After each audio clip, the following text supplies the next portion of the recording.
feel today? Ask yourself this question. What time is it? Game time. What time is it? Game time. What time is it? Game time. What time is it? Let's go. We ready. We ready. We ready. We ready. I'm going to the house. I'm going to the house. When I step on the field, I send one message.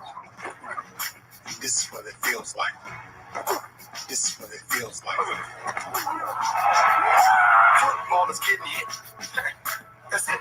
It's gonna be football now. What time is it? Game time. What time is it? Game time. What time is it? Game time. What time is it? Let's hunt now. Let's hunt now. Let's go. Let's hunt. We ready. I'm going to the house.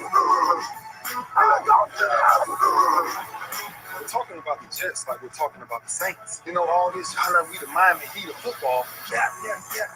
The bottom line is you got to buckle up with chin straps. It's embarrassing. Yeah. Don't disrespect the game like that. There's too much crying from them. He's a man. They can be a hit just like this. He's a man. You already make the big money. He's a man. Don't cry when you step on the field, man. That's war out there.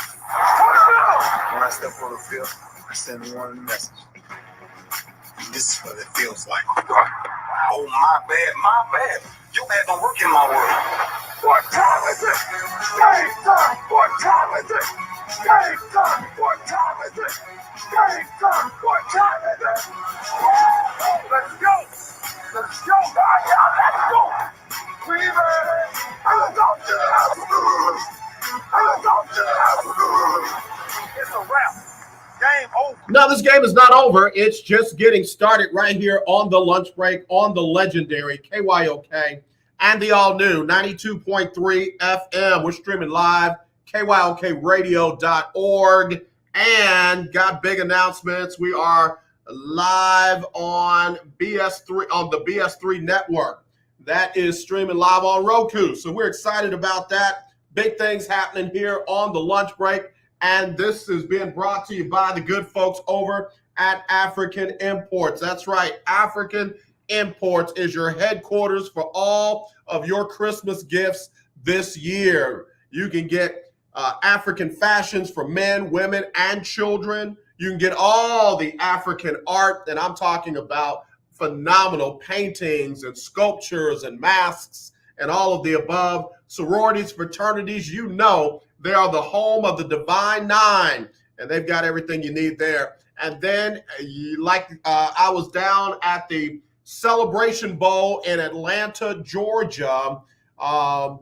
Listen, I saw paraphernalia from all kinds of HBCUs, and you can get them there at African Imports. So be sure and go by. Churches, you're not left out either. They've got church supplies, Bibles, CDs, DVDs, and more. So be sure and stop by African Imports in the Greens Point Mall right near the food court. Tell them AJ at KYOK sent you, and you will get 10% off of your purchase. That's at African Import in the Greens Point Mall, bringing us the lunch break. Okay, now, OMG Monday. Oh my goodness, Monday. Oh my goodness, Monday. And there were a ton of oh my goodness moments this weekend. Ton of them. One of them down there in Atlanta, Georgia, in the Mercedes-Benz Dome, the Cricket Celebration Bowl with Jackson State 11-1. The good folks over at South Carolina State had only 6 wins, and that's why they play the games. South Carolina State came out on top, and it wasn't a last-second field goal. It wasn't a pick six. It wasn't a missed 2-point conversion. It was a good old-fashioned beatdown. I'm going to talk about it at length in the second hour when the Coach Johnnie Cole comes on for the HBCU Stroll. We broadcasted live from down there in Atlanta, and man, we got some great commentary. So we'll be talking about that in the second hour. Then we, of course, had a bunch of oh my goodness moments from the NFL yesterday. We had some oh my goodness moments from the NBA.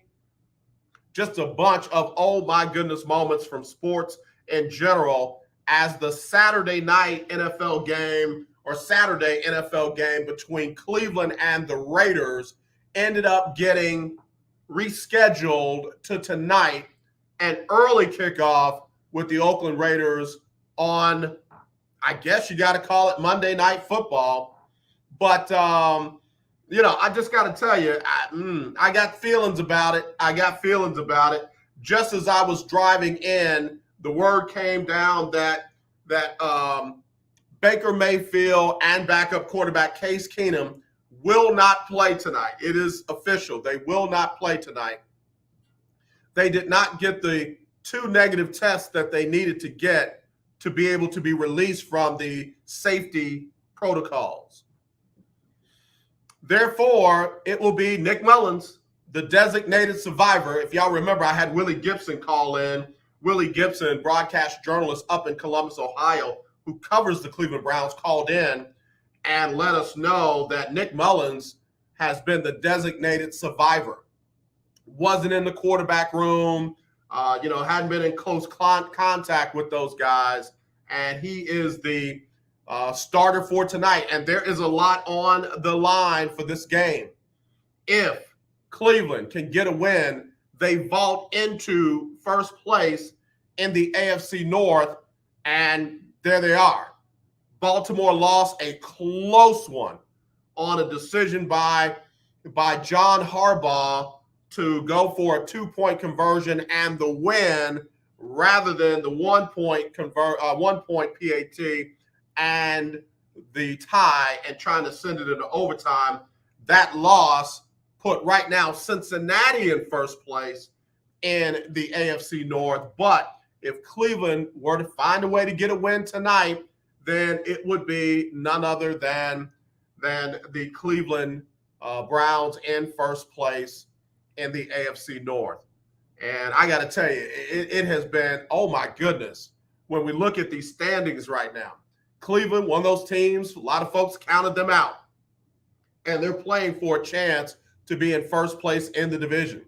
Cincinnati, a lot of people counted them out. They right now are in first place in the division. And then, of course, the Pittsburgh Steelers found a way to get a win over a pretty good Tennessee team. And Tennessee fans, let me just go ahead and hit you up. Stop crying. Stop crying. It was not a bad spot. It was not a bad spot. If you did not see that game, Tennessee needed a first down. They threw the ball over the middle. Big tight end got it and got stuck immediately, stonewalled, and did not get the first down. They thought because he leaned forward that he got enough to get the first down. And I know that the yellow line that we see on TV is not actually out there on the field. It's based on the chains and the measurement. It was not a bad spot. It was not a bad spot. The Tennessee fans, you did not get robbed. You did not get jobbed. You just didn't get the first down. You just didn't get the first down. Oh, Keith Hennig is on. Oh, my goodness. The New Orleans Saints down there in Tampa shut Tom Brady and the Buccaneers out. Only third time in Tom Brady's career he's been shut out. And he was not happy, man. He looked like, he reminded me of Troy Aikman all night long. He was bitter. he was looking at guys like, I know you didn't just drop that. He sauntered, and somebody wrote that he sprinted over to the Saints sideline to tell them negative things, and I'm paraphrasing that like crazy.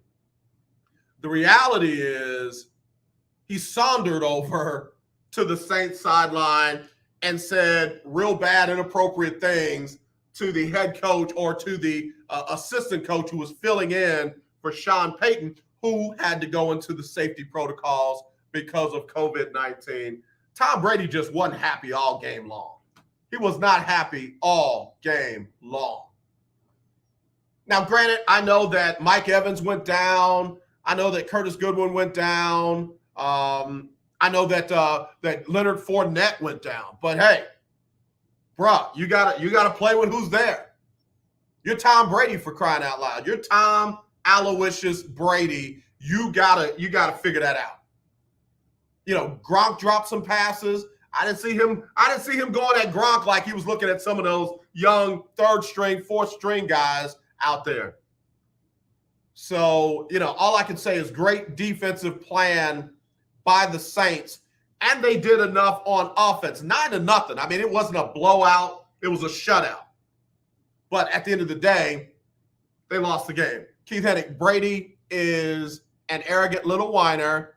I'm ready to see him go. Hennig, Keith, come on now. The man brought you a Super Bowl. Y'all hadn't had one of those since 1999. I got to take a break. Let me post up Keith Hennig's comments on here. He's a Buccaneer fan, so I give him leeway. And he's also the Call of the Year 2020, so I give him a lot of love. We'll be right back right after this on the lunch break on the legendary KYOK.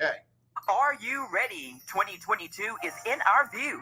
Pastor Ronald Booker and the Greater St. Matthew Church invite you to New Year's with the Saints, featuring the soulful sounds of Houston's own saxophonist Lloyd Hughes, comedian Dave Lawson. He'll have you falling out on the aisles, and violinist Christy Campbell. Simply amazing. New Year's Eve with the Saints, December 31st at the Greater St. Matthew Church, Southwest, 14919 South Main. Doors open at 8 p.m. As we close out 2021 and usher in 2022, we're expecting God to do great things. Finish strong with strong faith for the new year. It's worth the trip to the Saints for New Year's Eve. The legendary KYOK 1140 AM and 92.3 FM. The legend continues.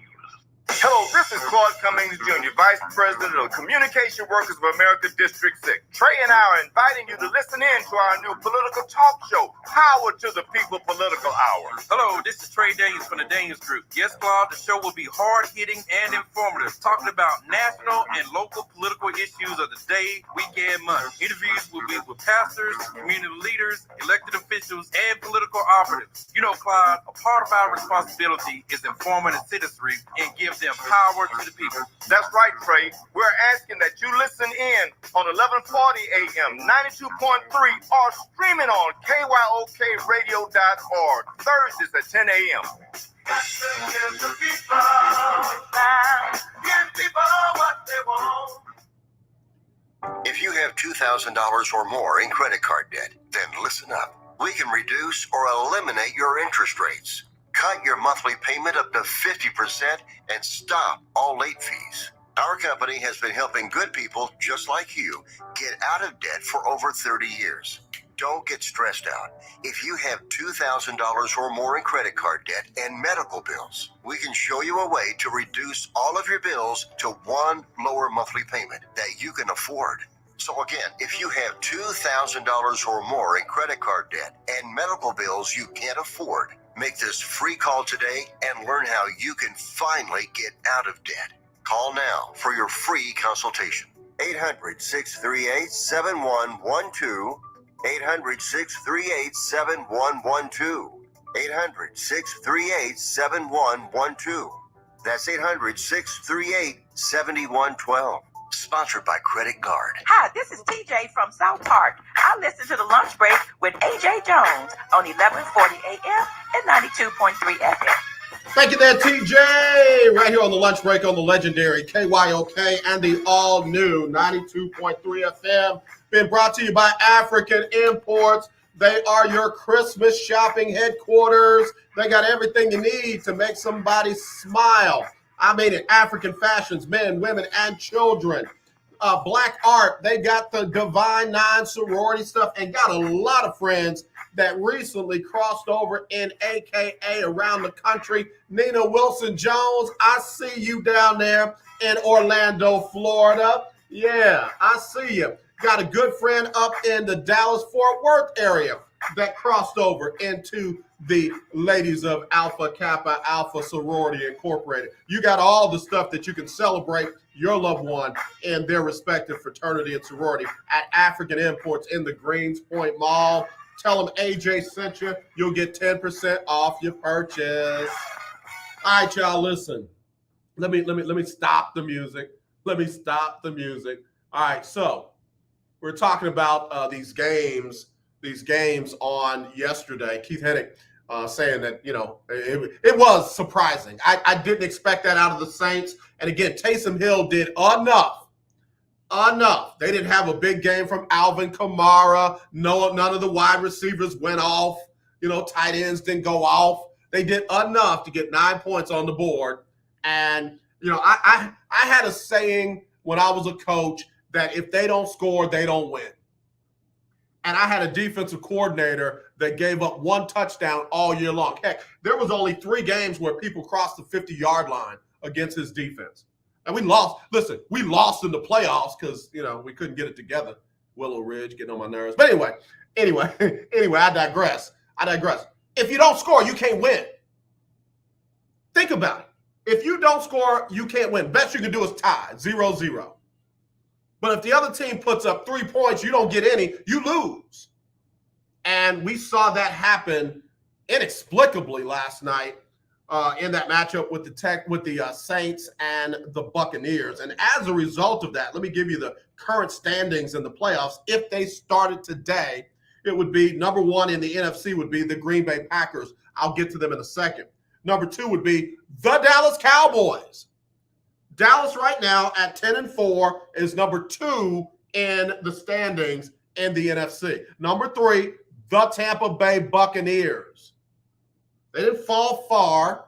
It's not panic time. They've lost 4 games all year, y'all. 4 all season. Let's not panic. And then number 4, the Arizona Cardinals. And again, they lost to Detroit. They're missing a lot of their players as well. In fact, DeAndre Hopkins might be out for the rest of the season, might only be available to come back during the playoffs. So they got some issues there as well. But that being said, they're number 4 in the standings, and then right behind them, the Rams at number 5, the 49ers at number 6, and the New Orleans Saints at number 7. So if the playoffs started today, the Saints would visit the Cowboys, the 49ers would visit the Buccaneers, the Rams would visit the Cardinals, and the Packers would have a bye. Isn't that crazy? As bad as the Saints looked, they're in the playoff race right now. As bad as Arizona has been over the last couple of years, they still are hosting a first-round playoff game. Oh, Odell Beckham Jr. has killed the Rams. No, he hadn't. They're in the playoffs right now. They're the number 1 wild card team right now. Teams that are not in the playoffs but not totally out of it, the Washington football team at number 8, Minnesota at number 9, and it's crazy to think the Philadelphia Eagles are still squarely in the playoff race. Falcons aren't out of it. Seahawks aren't out of it. I'll stop there. I don't think the Panthers, Bears, I don't think so. Ben Sutter III said the Saints are surprising him. Me too. I'm a huge Saint fan. Bruh, cut me. I got a little black will come out of this arm and gold will come out of this arm. I hope they can hold on. I don't think they're going to catch the Buccaneers. There's 3 games left to play, and they're 3 games up on the Saints. I just want them to get in. Just get in. That defense last night looked like that defense last night. That defense was all about it last night, man. They had Brady frustrated last night. I like my man number 22, folded his arms and was standing right smack dab in Tom Brady's 44-year-old face. Tom Brady tried to take off and run, forgot he was Tom Brady. forgot he was not Lamar Jackson, got run down from behind, ball punched out, turnover, and then he threw an ugly interception late. So I'm surprised by the Saints. Who that talking about beating those Saints? So that's what that looks like right now. Let's go over to the AFC. If the playoffs started today, they don't. I know. Leave me alone. If the playoffs started today, the number one seed would be another team that had to shake dust off of some people's list because y'all buried them. All right, I got to take a break. I'll come back. All right, I got all excited. I got to take a break. I'll be right back right after this on the lunch break. Okay, we are running a car drive right now to help veterans all across America. So if you have an old car, truck, or van, even a motorcycle or an RV sitting around, you can right now give it away and help the vets. They really need your help. And your car will help support the vets and their families. And guess what? You even get a tax donation. Plus, we'll even come and pick up your car for free. And all you've got to do is pick up your phone right now and make a free call. Now is the perfect time to do something good for the vets. Give back to the vets right now for all they've done for this country. And your old car can really help them. So call the Veterans Car Donation Program right now for free pickup of your vehicle. Help the vets and help your taxes at the same time. Call right now. 800-253-1892. 800-253-1892. 800-253-1892. That's 800-253-1892. Tune in to Table Talk with your boy, TD Blackshear, every Tuesday from 10 to 11 a.m. on the legendary KYOK 1140 a.m. and 92.3 FM. See you there. Hi, I'm Larry Scott, host of the Not So Christian and Me Show. Join me Saturdays for great fun, interviews, music, and the latest news surrounding our world today. We are the show that cares to hear your voice and opinion with real conversation in a no judgment zone. So join me Saturdays from 1 to 2 p.m. on the Not So Christian and Me Show right here on the legendary KYOK Radio 1140 a.m. and the all-new 92.3 FM and KYOKradio.org. What's going on? This is Lecrae, and right now you're listening to The Lunch Break. All right, thank you there, Brother Lecrae, my frat brother. Appreciate you. Hope everything is well in your world. It's the Lunch Break Sports Talk Show here on the legendary KYOK and the all-new 92.3 FM, streaming live, KYOKradio.org, and we're also on the BS3 network, streaming on Roku. Really excited about that. African Imports is bringing us this show today, and again, they've got all of your holiday Christmas gift needs. If you're looking for HBCU items, they got them. I'm telling you, if you need church supplies and more, they've got that as well. So all you got to do is get on over to African Imports in the Greensport Mall, located near the food court. Tell them KYOK sent you, and you'll get 10% off your purchase. All right, getting back to the to what I was talking about in the NFL playoffs. Getting back to that real quick. If the playoffs started today, the number one seed in the AFC would be a team that had to shake dust off because people buried them. What happened to Kansas City? Has the league caught up to Patrick Mahomes? See, that's why Eric Bieniemy doesn't have a job. Andy Reid is washed. Guess what? They're the number one seed in the AFC right now. 10-4, a full game up on the Patriots at 9-5. Todd Malcolm, who was in the running for Caller of the Year for 2021. I just want to say this, very humbly and respectfully, Todd, because I love you like a brother. Todd, your Patriots got dog walked. Your Patriots got dog walked by the Indianapolis Colts. They out Belichick with the Belichick. They did to Belichick what everybody thought Belichick was going to do to the Colts. Oh, the Colts Belichick is going to take away the run, and they're going to have to win with Carson Wentz throwing the ball. And all they did was have Jonathan Taylor run for $170. And they made Mac Jones try to beat them with his arm, and he ain't ready for that yet. He ain't ready for that yet. I told y'all, when he's got to throw the ball more than 7 yards, 8 yards downfield, he's a little more shaky. He looks a lot more like a rookie. That running game for New England got shut all the way down. It was all on Mac Jones' shoulders, and guess what? Shoulders got heavy. That weight got heavy, and he did not get it done. The score was not indicative of the game. New England got dog walked. Don't at me, it's a fact. Hello, you're live on the lunch break. Who's this? We still them boys. I'm glad you called. Where's your twin brother Todd? Why is Todd always in witness protection from 12 to 2 Monday through Friday? That's what I'm saying, brother. I picked on him, and he got a bunch of excuses. He ain't trying to answer the phone. He ain't trying to get on the phone, man.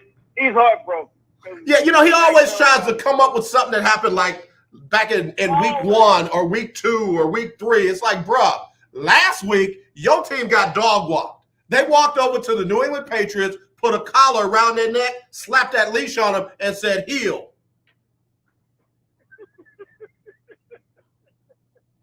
That's exactly what it felt like, man, because that was a straight butt whipping they took yesterday. Saturday. Yep. Saturday. Yep. Yeah, man. But, man, listen, I want to talk about, oh, my goodness, Monday.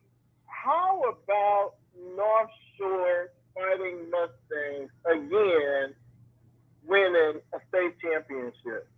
Yeah, what's that? 3 out of the last 4 championships? 3 out of the last 4, yes, sir. I'm sorry. Somebody convinced me that that's called a dynasty because, when Golden State went on their run, everybody was like, "Oh, that's a dynasty. That's a Okay, well, good. Let's use that same definition and slap that on North Shore right now because they did it again." Man, and here's the crazy thing. They had a freshman quarterback back there. Bruh.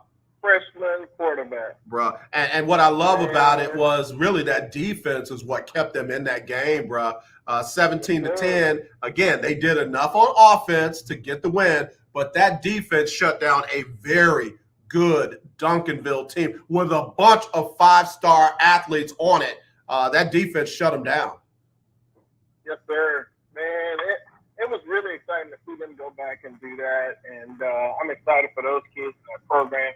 I'm excited for high school football in Houston in general. I love what's happening on the scene, and I can't wait to see just how good Katie Pato is going to be,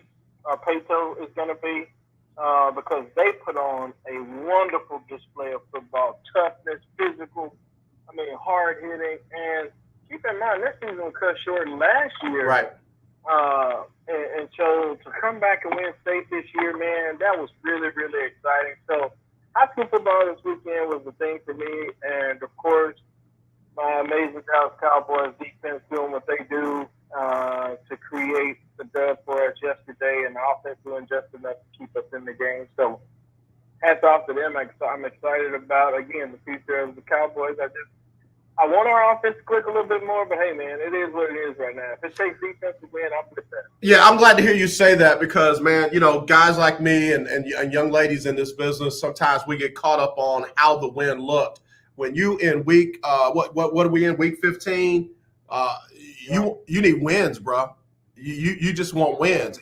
I don't need Dak to throw for 499 yards when they win. I don't need Ezekiel Elliott to run for 400 yards and 18 touchdowns when they win. They won. That defense shut down a Giants team that, hey, they down, keep them down, and they won. Ezekiel Elliott had a nice touchdown run. Listen, take that with all the other points that you got and go home. Let's get on the bus. Get on the bus. That's it. We'll take that dub and get it home. Yep. Anyway, man. Hey, listen, brother, it's always good talking to you, man. You have a good one. All right, you too. Longhorn Keith, appreciate his calls. Again, his brother Todd can't be found when the Patriots get dog walked. But, hey, again, all you Cowboy fans out there, please don't get caught up in the sports talk where, oh, but your offense this, oh, but your offense that. When the offense was clicking, what were they saying then? Oh, but your defense this, oh, but your defense that. Now that your defense is getting you some wins, now they want to jack you up about your offense. All I know is the Dallas Cowboys are the number 2 team in the NFC. a game behind the Green Bay Packers. So that's all that counts. That's all that counts. Getting back to the AFC, you got the Chiefs, Kansas City number 1, Patriots number 2, Titans number 3, and the Cincinnati Bengals. Not Baltimore, not Cleveland, not Pittsburgh, but the Cincinnati Bengals. Not who dat, but who they, the Cincinnati Bengals. Yeah, they're at number 4. And the number 1 playoff or wild card team, the Indianapolis Colts, fresh off of dog walking the New England Patriots. At number 6, you got the Chargers, and number 7, a team that I'm very disappointed with. The Buffalo Bills are one of the most surprising teams, not in a good way, this season. Buffalo is fighting to even make the playoffs. And granted, they're 1 game behind New England. Y'all were supposed to be the cream of the crop in the AFC East. And that Buffalo Mafia talk and all this and all that, man, disappointing. And I really, Josh Allen, big contract, MVP talk before the season. Defense was supposed to be special. Far from. They are definitely an oh my goodness in the wrong way. Oh my goodness, what is wrong with y'all?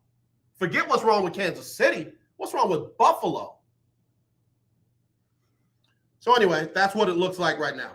If the playoffs started today, the Bills would visit New England. That'd be nice. In the playoffs? That'd be nice. I like that. That'd be a good game. Buffalo, that'd be your chance to redeem yourself.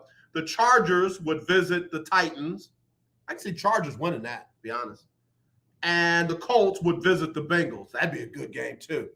That would be a good game, too. The Kansas City would have a bye week. Teams that are right there. Baltimore, obviously, is right there. They're 8-6. Cleveland is right there. They're 7-6. Pittsburgh is right there. They're 7-6-1. And with outside shots, watch this. The Miami Dolphins. Remember when everybody was ready to fire Brian Flores? He was a flash in a pan. They're 7-7 right now. The Broncos, 7-7. Praying for Teddy Bridgewater. Ugly hit. Had to be taken to a local hospital, been released from the hospital, and immediately put in the concussion protocol in the NFL. I love Teddy Bridgewater. Hope he's going to be okay.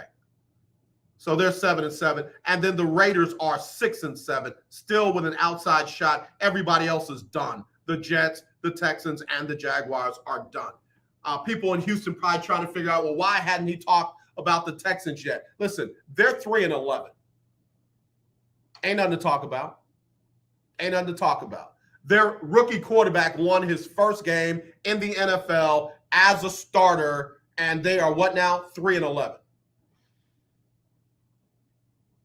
I mean, they scored 30 points for the first time since week 1 when they scored 37 against the same team. I mean, really, y'all don't want to hear what I have to say about the Texans.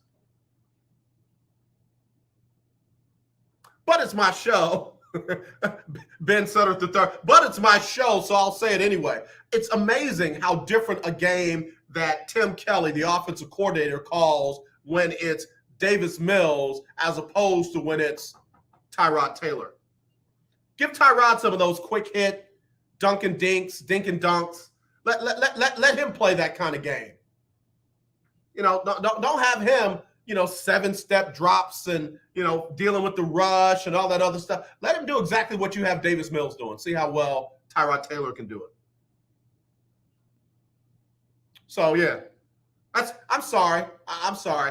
For me, the Texans need to get this season over with. They need to go ahead and make a decision on Deshaun Watson. Make a decision on Deshaun Watson. Make Davis Mills your starting quarterback because that's what you want to do. There's no guessing about it. There's no trying to figure it out. You're probably going to get another quarterback in the draft because you'll be losing Deshaun and, Jeff Driscoll is a tight end now. He ain't a backup quarterback. So you'll probably draft another quarterback, move Justin Reed, go ahead and get what you can for him, and just deal with whatever you got left.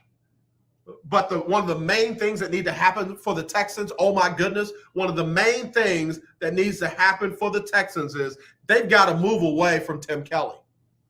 Tim Kelly has been one of the worst offensive coordinators statistically in the league. If it were not for Deshaun Watson last season, they would have had zero success. On a 4-13 team, a 4-12 team last year, Deshaun Watson threw for 4,500 yards, far many more touchdowns than interceptions. That's him. Ain't Tim Kelly's play caller.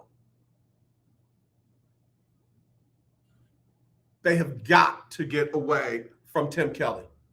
He was not an offensive coordinator before he got here, and they turned a tight ends coach into an offensive coordinator because Bill O'Brien wanted somebody that he wouldn't have to contend with, and he would still be able to infuse his theory and theology on the offensive play caller.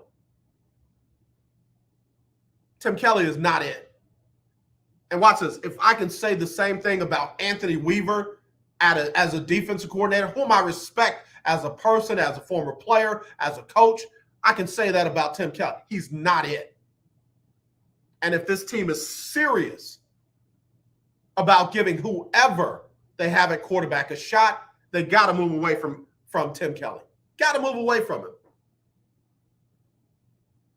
And this is what I would say to the front office, to the Nick Casarios and the Pope, Jack Easterby.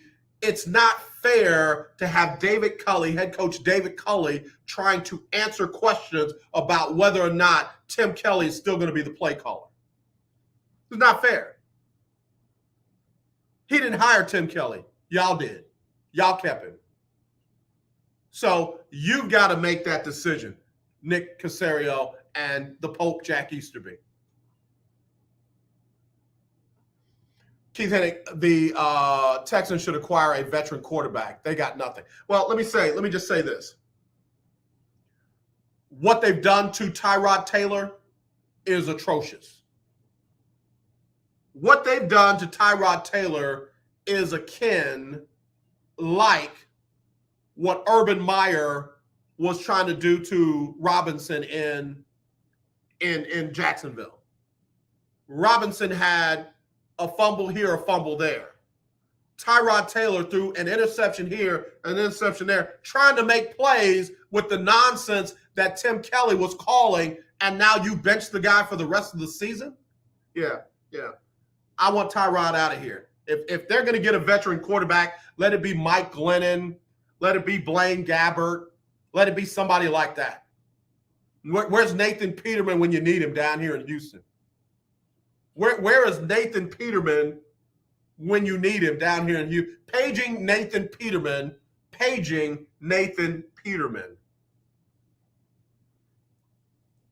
Make Davis Mills your starter.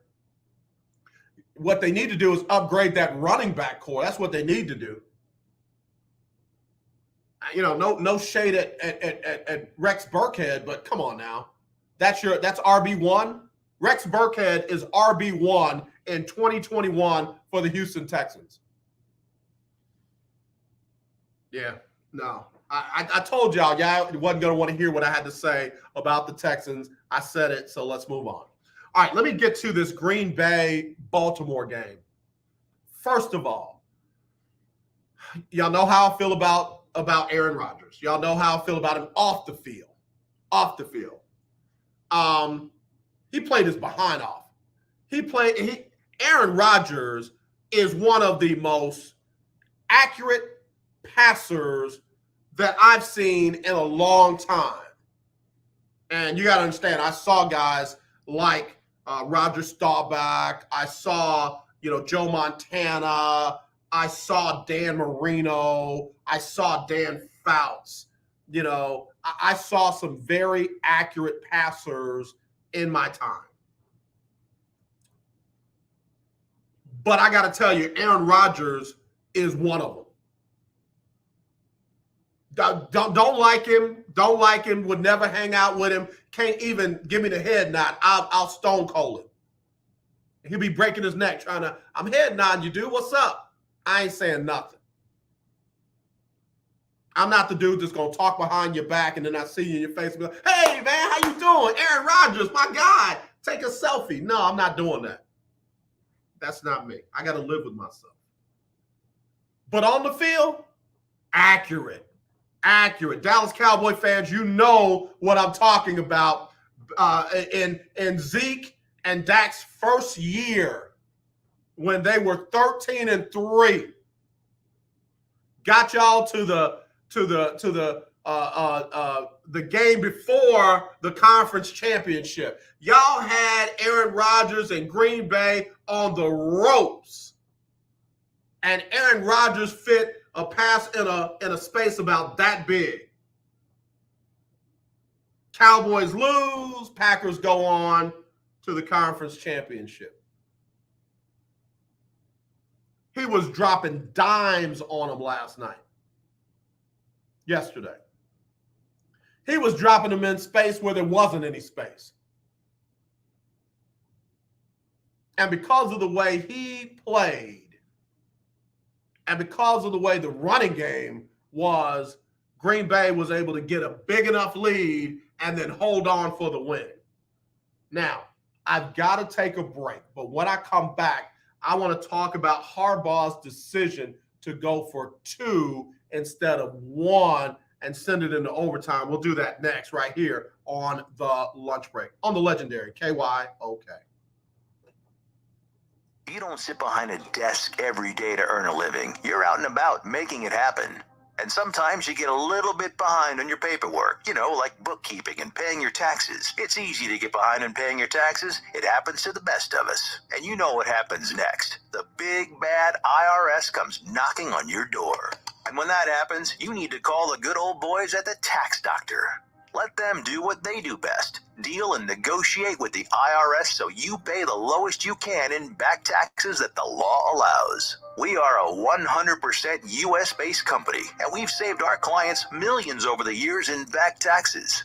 If you owe $10,000 or more in back taxes, call my friends right now at the Tax Doctor and learn more. 800-603-9359. 800-603-9359. 800-603-9359. That's 800-603-9359. Are you ready? 2022 is in our view. Pastor Ronald Booker and the Greater St. Matthew Church invite you to New Year's with the Saints, featuring the soulful sounds of Houston's own saxophonist Lloyd Hughes, comedian Dave Lawson. He'll have you falling out on the aisles, and violinist Christy Campbell. Simply amazing. New Year's Eve with the Saints, December 31st at the Greater St. Matthew Church, Southwest, 14919 South Main. Doors open at 8 p.m. As we close out 2021 and usher in 2022, we're expecting God to do great things. Finish strong with strong faith for the new year. It's worth the trip to the Saints for New Year's Eve.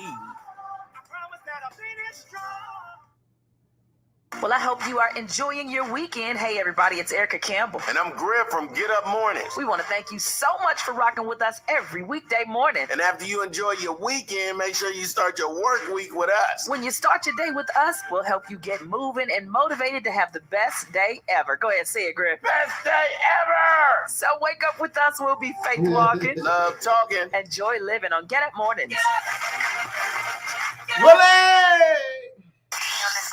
1140 AM and 92.3 FM. The legendary KYOK. Hey, what's up? This your boy James Fortune, and you are listening to the lunch break. Keep it locked. All right, y'all. We back here on this lunch break on the legendary KYOK and the all-new 92.3 FM. Hey, real quick, Willie Gibson, what it do? Sorry about Cleveland tonight, man. Sorry about Baker ain't going to be able to play. Case Keenum ain't going to be able to play. The designated survivor, Nick Mullen, riding in to save the day for the Cleveland Browns, who, if they get a win tonight, go all the way into first place in the AFC North. I ain't mad at them. Listen, it's that time of year where you just got to find a way. People don't like, oh, that ain't pretty. They barely did this. They barely did that. Stop. Dubs, L's, and T's. That's all we got. That's all we got right now. Speaking of in the same conference, yesterday, John Harbaugh had a chance on some great play from Tyler Huntley. I like him. Tyler Huntley is one of the best backup quarterbacks in the league right now, and I'm not trying to, oversell it. Just look at their results. He brought them back from a mighty long way, as the church folks say. But anyway, I digress. All right, so they get in the end zone. They score twice on their final 2 drives. They get in the end zone. Now they got a choice. Go for 2 and hopefully win the game, kick the extra point, and hope that you don't let Aaron Rodgers drive with 40 seconds left to get a field goal. You try and stop him, send that thing into overtime. Harbaugh decided to go for the 2, which I'm not mad at. And I'm not getting into the analytics versus the old time go with your gut. I'm not getting into that. I'm just saying personally, I'm not mad that Harbaugh decided to go with 2. What I'm mad about is the play call. That's what I'm mad about. Come on. It was reminiscent of D. Bevel when he was with the Seattle Seahawks, when you're on the goal line and instead of giving the ball to beast mode, you decide to call the one play that had more that could go wrong than can go right. Some of these offensive coordinators just don't understand. I know AJ, they've been offensive coordinators on the highest level possible. You were not even in the league and all that, I get all that. Forget all that. Wait a minute, did I say it too fast? I get all that. Now, forget all that. At some point, it's just you use what you got. And you got a quarterback that can cause some problems on defenses where he could run it, he could throw it, he could pitch it, he could do a number of different things, and you roll him out to one side of the field. Now you cut off a whole half of the field, and you got a guy who he wasn't running those plays in practice. He didn't get a whole lot of situational football while he was filling in for Lamar Jackson. They tried to play Lamar Jackson yesterday, so Lamar Jackson got a lot of snaps until he couldn't. So what do? You put that young man in the best situation to be successful. You got a whole run pass option menu.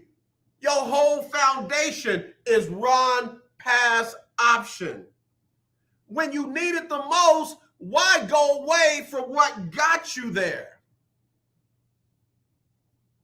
And if you're going to roll Huntley out, roll him out with a chance to run the ball. Flood the zone. Give him 3 layers of choices. Give him a flat, give him a middle of the end zone, and give him a back of the end zone. Make them decide what they're going to do. I don't know. I'm not mad that they went for it. I'm disappointed in the play call. That's all.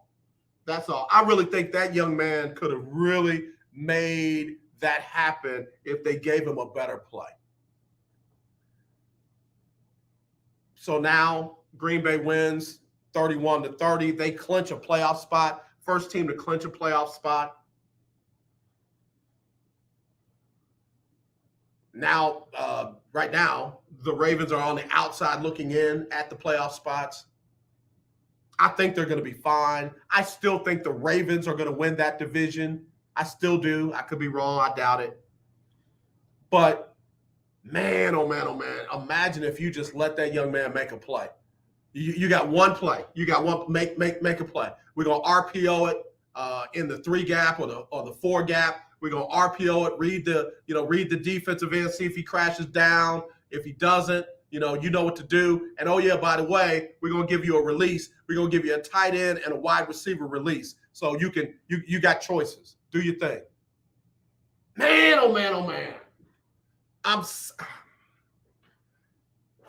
This is why I always say, just because you run something doesn't mean you know how to run something. Just because they studied the RPO and just because they've got some success with it don't mean that you know how to use it when you need it. It's kind of like basketball players when they switch from one position to the other. Just because they have success at the position doesn't mean that they know how to run the position. James Harden was a point guard, but he wasn't a point guard. He played point guard. He wasn't a point guard. There's some point guards. Allen Iverson was a point. That's a point guard. Magic Johnson was a point guard. John Stockton was a point guard. Those are point guards. Just because you play the one don't mean you are the one. So you got them, calling these RPOs, but they don't know how to. They didn't trust it when they needed it. In fact, we're getting ready to talk about it in the second hour, but head coach Buddy Pugh from South Carolina State said, all that, no, we don't have a pro-style quarterback, but we got a quarterback who knows how to do this. And guess what they did? That. Even on fourth down, on the goal line, after a false start, guess what? He still put his quarterback back out there on the field and ran a play that allowed him to be very successful. I'm just saying. Let me stop. All right, so that was that game. Let me go down these games real quick. I wanted to highlight some of these oh my goodness moments because that was an oh my goodness in a bad way. I was like, man, why that play? Why that play? All right, here we go. NFL scores, some surprises. Let's see. We had, of course, the Texans winning their third game of the year. The other oh my goodness thing for me in that game was how bad Jacksonville looked. What in the world did they put together over there in Jacksonville? Like, what did they have other than Trevor Lawrence, Travis Etienne, and some of the rookie class that had them thinking like we got a shot? Because man, for them to not rally around all the adversity that they had and look better against the Texans, how bad is Jacksonville? So anyway, Texans 31-16 over Jacksonville. Cowboys 21-6 over the Giants. I had that one. Steelers over Tennessee. I did not have that one. Steelers at home, 19-13, and the Steelers offense led by Ben Roethlisberger, bad, real bad. The Steelers offense led by Big Ben is real bad. But I give Tennessee credit. They said Najee Harris, you're not going to beat us. You're not going to beat us. And, Big Ben and the defense found a way to get it done, 19-13. The Bengals over the Broncos, I had that one. Again, praying for Teddy Bridgewater. The Saints over the Buccaneers, I did not have that one. Buccaneers secondary is just, wow. You remember when Kansas City's offensive line got decimated last year and they were leaking like a flood? That's Tampa Bay's secondary right now. Tampa Bay's secondary right now is a leak. Bills beat the Panthers. Again, Panthers, where are they going to go from here? And I got to be honest, they need to do one of two things. Either give Cam Newton a full shot from the beginning of the season, preseason, offseason, all of that, or move away from it. They've got to draft a quarterback. And this is not the year. I feel like they missed their shot by a whole year. Do you know the Carolina Panthers could have had Justin Fields? Carolina could have had Justin Fields, but they were stubborn and decided that Sam Darnold was their guy, and that really might cost their head coach's job. It might. Bills, again, got to figure out what they're doing. All right, Dolphins beat the Jets. Again, congratulations to Brian Flores and Tua and all of them. All they're doing is quietly doing what people said that they couldn't do. Tua is still young. And the Keith Hennig statement up here about a veteran quarterback and hoping that it's Tua. I don't want Tua to come anywhere near Houston unless they have to play Houston. Lions and Cardinals, again, man. Y'all ain't going to like this. You're not going to like this. Cliff Kingsbury does it again. Cliff Kingsbury starts off hot, has you thinking this is going to be their year, and then he turns into Texas Tech Cliff Kingsbury. You mean to tell me you couldn't find a way to beat Detroit? You couldn't find a way to beat Detroit. Not Dallas, Detroit. Not Tampa Bay. Not Green Bay. Cliff Kingsbury, y'all wanted him, you got your man. All right, 49ers rolled over the Falcons 31-13. Packers, again, held on for dear life, got the win over the Ravens. And then on Saturday, the Colts dog walked the Patriots 27-17. And then KC beat the Chargers 34-28 in overtime last Thursday night. So that's where we're standing right now. Tonight we've got two games. You got Cleveland hosting the Raiders. That'll be at 4 o'clock Central, 5 o'clock on the East Coast. And then the regular Monday night game, Bears hosting the Vikings. All right. I see my special guest has jumped on early. Let me go ahead and take a break, hit birthdays, get Sybil Wilkes on, and we'll get to the Celebration Bowl when we come back right after this on the lunch break. All right, let me get Sybil Wilkes. We'll come back with the birthdays.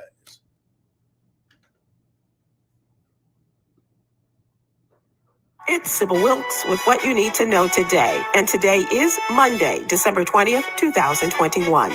Number one, as the U.S. House and Senate wrapped up for the year, Senator Joe Manchin killed any chance for holiday goodwill during what is characterized as strategic. The West Virginia Democrat chose a Fox News appearance to announce his opposition to President Biden's $1.75 trillion Build Back Better legislation. During an interview, Congresswoman Cori Bush said they knew Manchin's no on Sunday was a no all along. Number two, 2021 was a year of accomplishments for Black women. In January, Kamala Harris became the first Black woman and the first woman of color sworn into the office of Vice President of the United States. And 18-year-old Darnella Frazier was awarded a special citation by the Pulitzer Board for her videotaping and recording of the murder of George Floyd.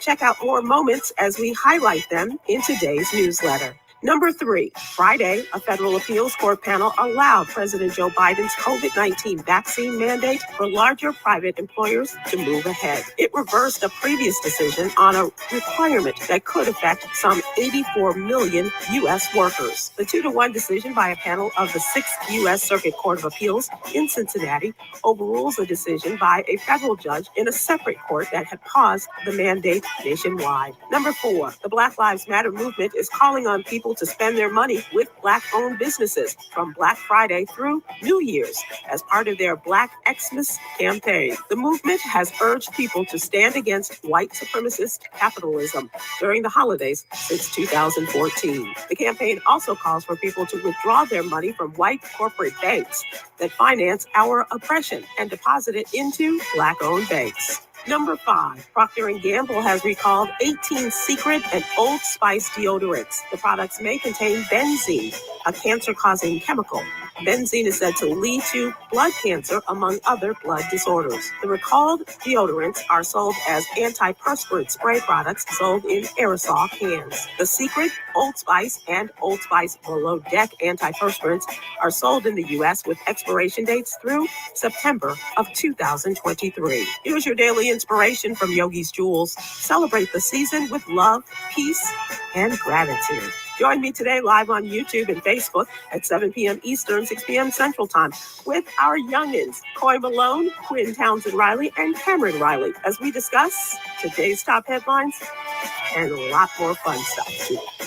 It's time for gathering with family and friends and overeating. While you indulge in that dessert, watch my live show with actor David Mann as he talks about how he successfully manages his diabetes. Go to today's newsletter or my YouTube channel to watch and share with your loved ones who are living with diabetes. Thank you to our What You Need to Know partners, Alpha Kappa Alpha Sorority Incorporated and the American Heart Association. To subscribe to my free daily newsletter, please visit SybylWilkes.com. Be informed, be empowered. It's Sybil Wilkes with What You Need to Know. Today is Friday. Oh. 92.3 FM, K222CX Houston. The views and opinions expressed on all radio shows broadcast on KYOK are entirely those of the hosts, guests, and callers who are entirely responsible for all show content and do not in any way reflect the opinions of KYOK Radio, its sponsors, staff, or management. All right, y'all, we're in the second hour of the lunch break on the legendary KYOK and the all-new 92.3 FM. We're streaming live on KYOKradio.org. Also, we're on Roku, courtesy of the BS3 Network. Big shout out to Ben Sutter III. And we're being brought to you by African Imports. Happy birthday going out to Yashika Harmon, Marcus Richard, Andrea Carter. Let's see, happy birthday going out to Kevin Freeman, Dorothy Wagner, LaQuinta Gaston, Vernon Austin, PJ Eckert, and Leonardo Todd is celebrating a birthday. Also, got to say happy birthday to the following celebrities. Bullet Bob Hayes celebrated his birthday today, 1942. He passed away back in 2002, but he was one of the fastest men alive back in the day and starred for the Dallas Cowboys. Big Nate Newton, lineman for the Dallas Cowboys, also celebrating a birthday today. And from the UT great and played for the Cowboys, Roy Williams, wide receiver, Roy Williams. All right, real quick, let me get Usher to sing. Oh, go shawty, it's your birthday. Ooh, it's your birthday. Go shawty, it's your birthday. Today's the day. Happy birthday to you. All right, happy birthday to everybody celebrating birthdays today on the lunch break. Without further ado, let's go ahead and get in this HBCU Stroll with the Coach Johnnie Cole. Coach, when is your birthday? Oh, man, I'm a Leo. August the 4th. Me and Obama born at the same time. Man, what y'all doing? Y'all got something going? Y'all Leos all right? Are y'all good people? Oh, man, without a doubt. One thing we loyal people. Okay, all right. You know, loyalty is important to us. Hey, you check my background out, don't you? I got my Christmas tree rolling. I got my fireplace. And I got my favorite person right there, real flash. Say hello, boy. Hello. Coach, you got me ready to sing Chestnut roasting on an open fire. Ain't no doubt. Or something like 12 days of Christmas. I hear you, Coach. Well, you know, it was a big weekend for us. We were down in Atlanta for the Celebration Bowl. Give me your thoughts. Give me your initial feelings on just the atmosphere, not the game, but the atmosphere. You know what was real to me was just all the different representatives of schools were down there. You know, It wasn't just Jackson State and just South Carolina State. You know, I had a chance to talk with Coach Washington, North Carolina A&T. Right. You know, the MEAC SWAC, the MEAC commissioner. You know, you have seen all kind of representatives. You know, shirts from Morehouse. You know, Clark. People were representing each conference. You know, of course, I was with the SWAC conference. You know, rooting for Jackson State. So, and it was just that type of atmosphere, man. It was electric. Yeah, it really was. In fact, when I was waiting in the lobby area, I kind of did a live video real quick, and I saw shirts from Xavier University. I saw shirts from FAMU. I saw shirts from Johnson C. Smith.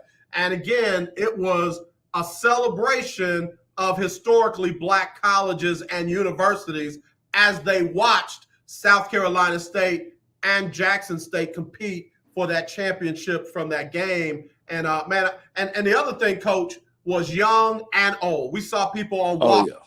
We saw people in strollers. We saw young people, you know, with their various gears. So, hey, and you remember we saw the grandparents with their two grandkids, right, and letting us know that they getting them acclimated to black college sports and at black colleges, period. I thought that was, when we were walking down the stairs, and man, they had to be in what, the 80s probably.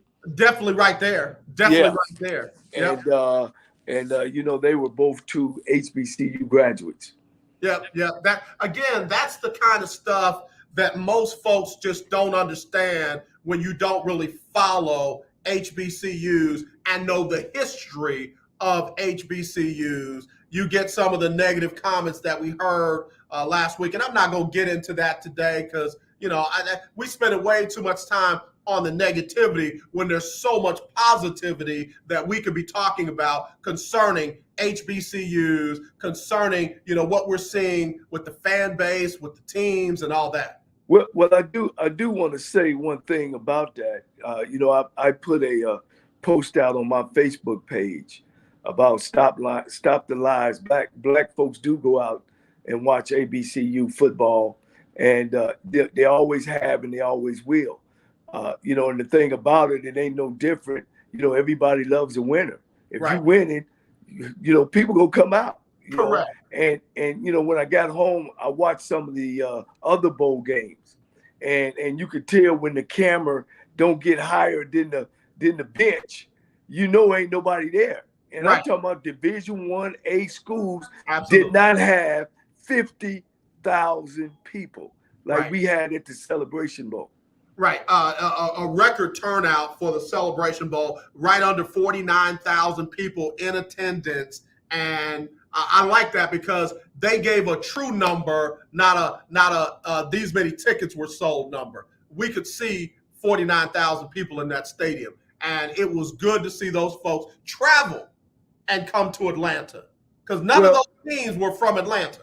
Well, and that also tells you how significant having a good football program is, how significant it is to hire a good coach. Right. And you had two good coaches in there. You had Dion, the flamboyant, the showboat, and then you had Coach Buddy over at South Carolina State, who's been around for 40 plus years of coaching. And it's important. And when you win, and you win in football games, you're going to have people come out and watch you play. Absolutely. We got the Coach Johnnie Cole as we take our HBCU stroll right here on the lunch break. All right, let's talk about let's do this. Let's talk about the post game before we talk about the game, if you don't mind. One of the things that stood out for me was when head coach Buddy Pugh talked about the camaraderie and the fraternity that he and the coaches in the MEAC had. You already talked about it. We both got a chance to see Coach Washington from North Carolina A&T come and be in support in that game. But he said he talked to all of the coaches in the MEAC, and they all supported him. Talk about that a little bit. I have to go back in my history, when I was on the SWAC tour. And the SWAC tour was when you get two players from each program in the conference, and you get on a bus along with the coaching staff, Eddie Robinson, Marino Cassim, W.C. Gordon, Archie Cooley, Otis Washington, all these guys, Lionel Taylor, they be on the front of the bus while the players be on the back. So not only do you get to sit and see greatness in front of the bus, you get the camaraderie with your players in the back. And these guys sitting in the back were supposed to be future coaches today, which I am and which Willie Todd was. And of course, you know how close Willie Todd was. And to see Eddie Robinson and those guys, man, just sit and talk, about the old days and about what's going on new and what they're getting, for their programs is big. That's old school way. Right. I don't know about these coaches these days now, because you got to do that. You got a camaraderie ship, because if I'm out of work, then I could call my friend and he could get me at work, or I could recommend somebody. Yeah. And that way you can keep everything in house, like the other people do, and that's how you get to know each other. If I got a job, you got a job. Yeah. If you got a young guy that needs some help, I got a job for him. And that's very important, You know, those guys were Buddy Pugh and Broadway and Washington talking about getting together after retirement. Right. And that's what it's about. That's what HBCU about. And that's what coaching used to be about. Yeah. And I'm gonna use that word used to be about. Yeah. You know, so yeah, it was a pleasure to hear him talk like that. Yeah, and then to hear the folks from the A&T area talk about just a year ago, they were wondering if Coach Pugh was going to still be with the organization, with the school, and then to have him, you know, turn around, win the MEAC, and then do what a lot of people did not think that he and the South Carolina State Bulldogs could do. That was win the Celebration Bowl over an 11-1 Jackson State. Let's get down on the field. What were your surprises from the game? Well, you know, I was not surprised. You know, we've talked about what would South Carolina have to do to win the game, and they done that. You know, one of the things that Buddy Pugh said that you know, they searched him out for 3 weeks on finding out what makes him click. And what makes Jackson State click is big plays. Either they're returning on a special team, putting them in field position, or they're getting some type of turnover, you know. And when that didn't happen, and then they start getting the short field. And like he said, one of the things he said was the punter is the one should have got the most valuable player. Yep. He's the one that helped them flip the field. Yep. And then, you know, then on the backside of that, you know, Jackson State stayed in man coverage the whole game. And when you're down there in the red zone, you know, you look at the stat, the quarterback fields for South Carolina, he was 12 for 31. That means he completed 12 passes. 4 of them was touchdowns. You know what I mean? And then I remember, you know, when they turned Sanders' son, the free safety, around, that big play. Right. Get them down there. So 5 of those completions was big plays to win the football game. Yeah. And I thought that hurt Jackson State. I thought, you know, after the first time, okay, they got one. After the second time, they caught a man route down there and score. I thought Jackson State would come out of the man coverage, at least in the red zone, and change it up, and they didn't. And South Carolina State took advantage of that. Coach, hold that thought. We got to take a break. We're going to come back with further breakdown from the Celebration Bowl here on the lunch break on the legendary KYOK. We're taking our HBCU Stroll with the Coach Johnnie Cole. We'll be right back right after this. If you have $2,000 or more in credit card debt, then listen up. We can reduce or eliminate your interest rates. Cut your monthly payment to 50%. Coach, we supposed to call Dooley, don't we? All late fees. Our company has been Want me helping to call him? just like you. Or give you his number. For over 30 years. Send me his number so I can Don't put him get online. stressed out. If you have $2,000 or more in credit card debt and medical bills, we can show you a way to reduce all of your bills to one lower monthly payment that you can afford. So again, if you have $2,000 or more in credit card debt and medical bills you can't afford, make this free call today and learn how you can finally get out of debt. Call now for your free consultation. 800-638-7112. 800-638-7112. 800-638-7112. That's 800-638-7112. Sponsored by Credit Card. Are you ready? 2022 is in our view. Pastor Ronald Booker and the Greater St. Matthew Church invite you to New Year's with the Saints, featuring the soulful sounds of Houston's own saxophonist Lloyd Hughes, comedian Dave Lawson. He'll have you falling out on the aisles, and violinist Christy Campbell. I'll call him right now. New Year's Eve with the Saints, December 31st at the Greater St. Matthew Church, Southwest, 14919 South Main. Doors open at 8 p.m. As we close out 2021 and usher in 2022, we're expecting God to do great things. Finish strong with strong faith for the new year. It's worth the trip to the Saints for New Year's Eve. The legendary KYOK 1140 AM and 92.3 FM. The legend continues. Hello, this is Claude Cummings Jr., Vice President of the Communication Workers of America District 6. Trey and I are inviting you to listen in to our new political talk show, Power to the People Political Hour. Hello, this is Trey Daniels from the Daniels Group. Yes, Claude, the show will be hard-hitting and informative, talking about national and local political issues of the day, week, and month. Interviews will be with pastors, community leaders, elected officials, and political operatives. You know, Claude, a part of our responsibility is informing the citizenry and give them power to the people. That's right, Trey. We're asking that you listen in on 1140 AM, 92.3, or streaming on KYOKradio.org, Thursdays at 10 a.m.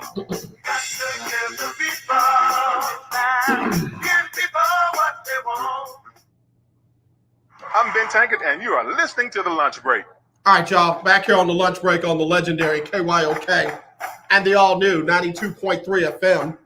Streaming live, KYOKradio.org. Also broadcasting on Roku via the BS3 network. Ben Sutter III, thank you for hooking us up with that. Got a special guest we're going to be getting in just a minute. Coach, I sent you a message with the number for Coach to give us a call. I'll be looking over here for him to call us, and then we'll try and get that special interview as well.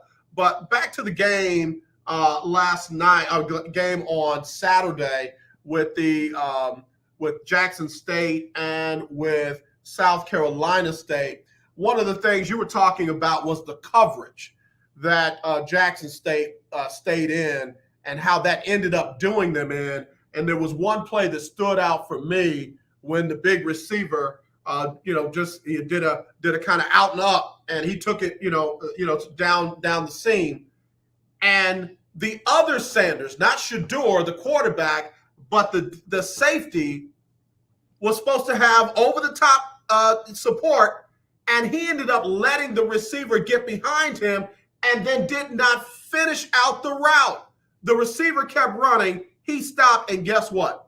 You lose top support, you lose inside support, and they left that cornerback on an island, and guess what? Touchdown, ball game. That was a wrap after that.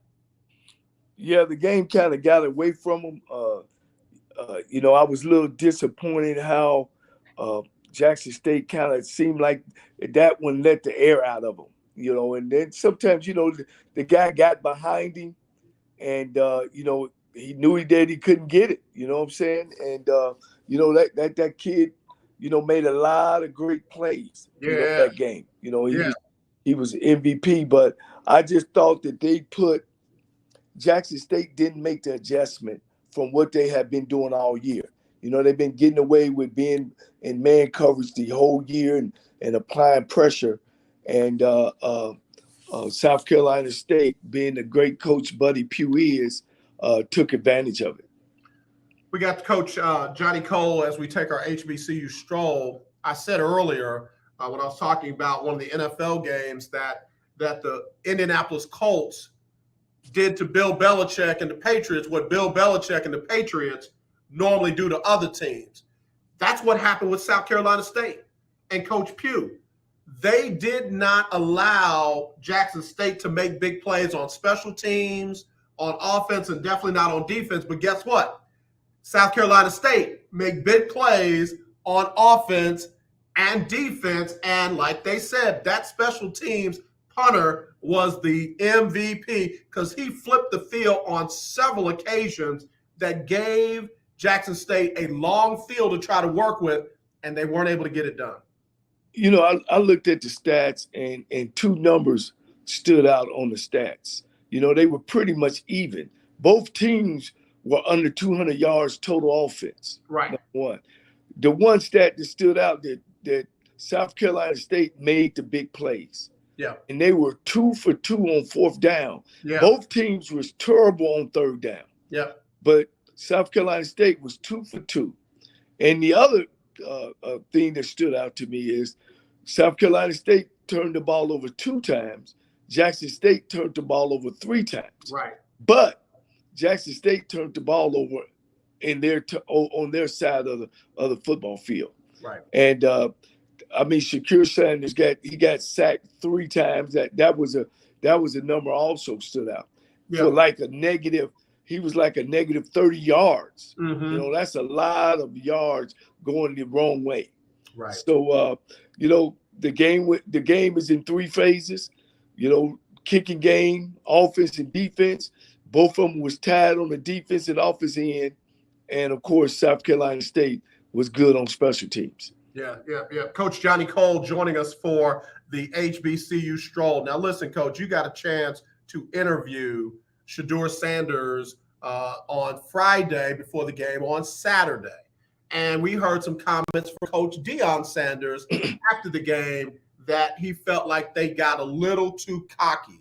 One of your observations about Shedeur Sanders in your interview was that he was a little cocky. Tell me about what you saw and what Coach Prime might have been alluding to after the game.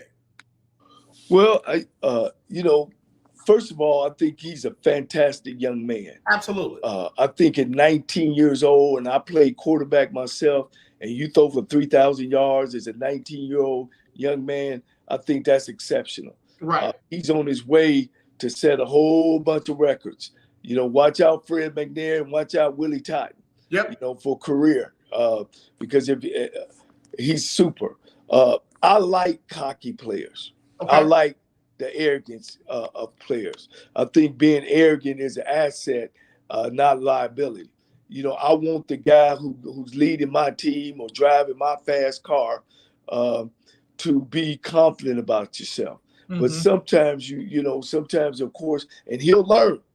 You know, he should learn from this game. Sometimes you can go in a little too cocky. Mm-hmm. And, you know, his thing was, you know, our defense, always, come through for us, and give me a chance to develop and give me a chance to make a couple mistakes, before I can, get things going, And in this case, it didn't happen. Right. Their defense was in a lot of bad situations. The turnovers that they had put them in a lot of bad situations, and that happens. Mm-hmm. I've watched Jackson State all year round, and when I talk to other coaches, and some of us are saying the same thing. Well, he sits in the pocket a long time. Mm-hmm. I know myself for being an offensive coordinator and a quarterback myself. And then the next thing they'll say, "Oh, well, the offensive line is weak." I don't believe that. Right. I think the offensive line is pretty darn good. Yeah. I think they need to look at their system of what they're doing.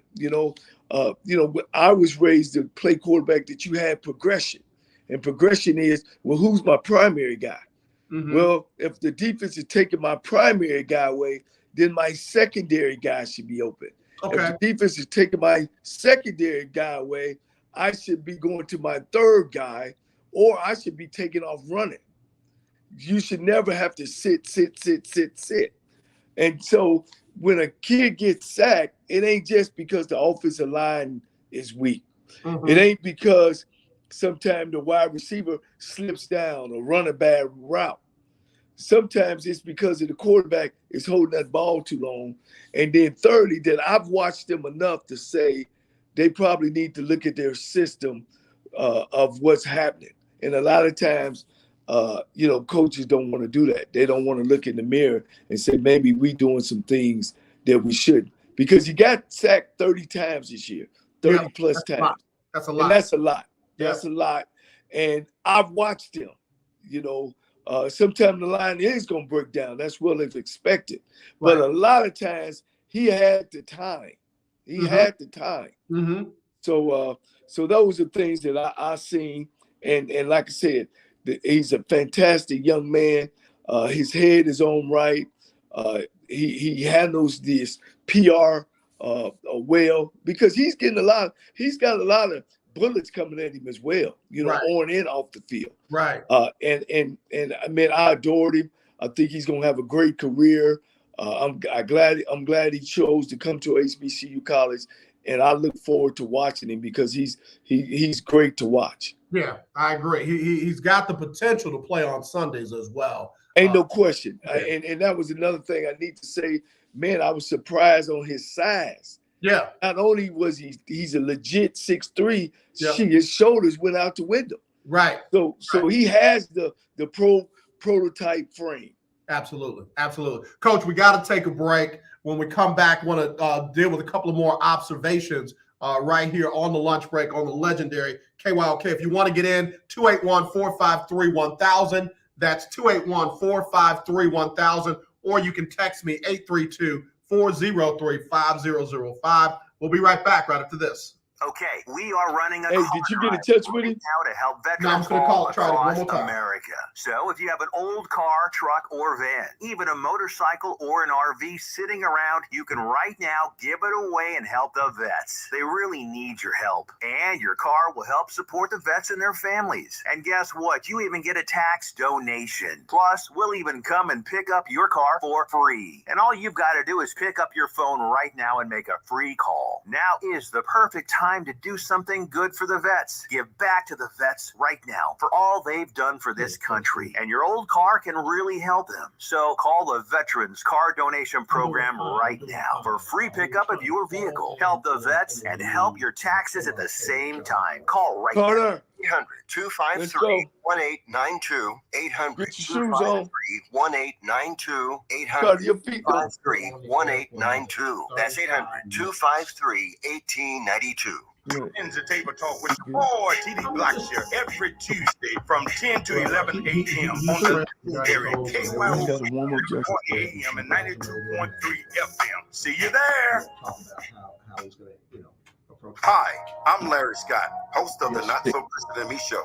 Join me Saturdays for great fun, interviews, music, and the latest news surrounding our world today. We are the show that cares to hear your voice and opinion with real conversation in a no judgment zone. So join me Saturdays from 1 to 2 p.m. on the Not So Christian and Me Show, right here on the legendary KYOK Radio, 1140 a.m. and the all-new 92.3 FM and KYOKradio.org.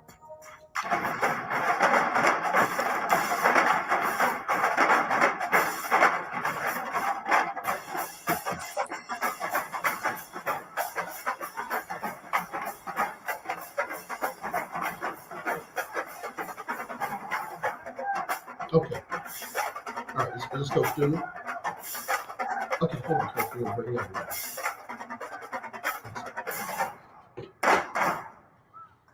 All right, y'all, without further ado, we back here on the lunch break on the legendary KYOK and the all-new 92.3 FM. We're streaming live around the world on KYOKradio.org. We're also brought to you by African Imports. Listen, we got Coach Johnnie Cole with us as we take the HBCU Stroll, and we're going to bring in one of his good friends, the new head coach from the Southern University Jaguars. It's none other than Coach Dooley. Coach Dooley, welcome to the lunch break, sir.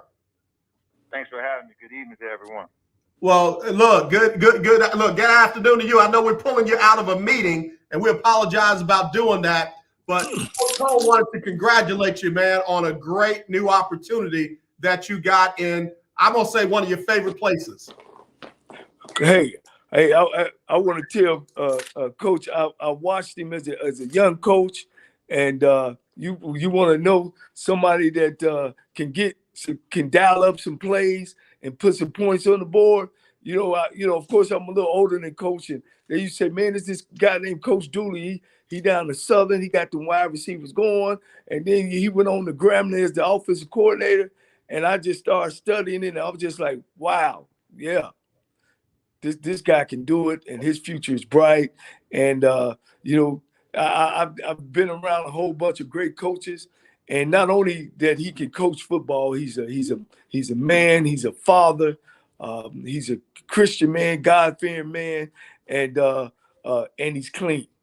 I mean, he is truly a SWAC, old school coach.